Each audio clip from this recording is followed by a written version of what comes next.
have their own customs and costumes, of course, and their own music, their own dances. Most important of all, their own ball game, pelot. I think we'll keep our cameras mainly focused on that ball game. Pelot is the overall name. Yoko, Gabi, Grand Chista, Rebo, Fronton. What we know is highline, are all variations. Everybody up here plays some form of it. All you really need is a ball and a wall. And a little Basque blood in your veins. Well, I haven't any of that.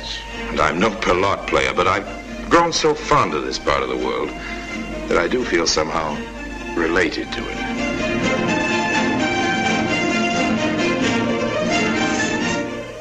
That orchestra you've been seeing and that you're still hearing, it's called the Estudiantina.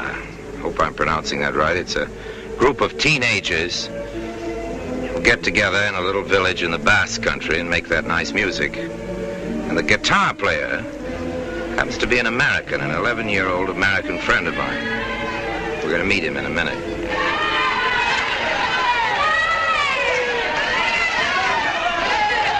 There's a man who loved the Basque country more than I do.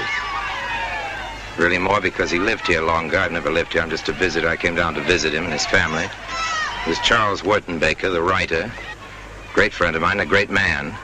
And he died just a little while ago, and I came down here to see his family. Of course, the first thing I did was to look up his 11-year-old son, Chris, whom you've seen playing the guitar. I went over to the school just after hours, and the kids came rushing down out of the school and streaming through the streets, and the first thing they did was go to the pelot court. Chris, come here.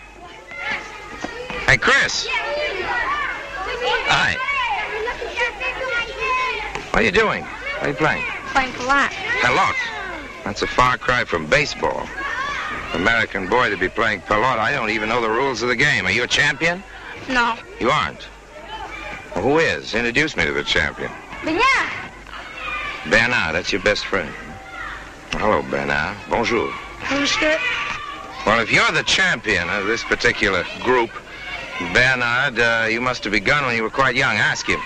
I was 3 years old. 3 years old. Well, people of all ages play this game.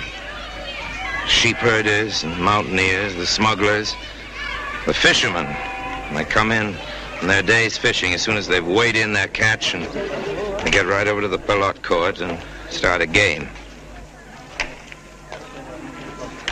Yes, a Basque is practically born with a pelot ball in his hand. Fishermen just off their boats like these. Priests like this who've just finished saying Mass. And up in the mountains, shepherds. And most important for the local economy, smugglers.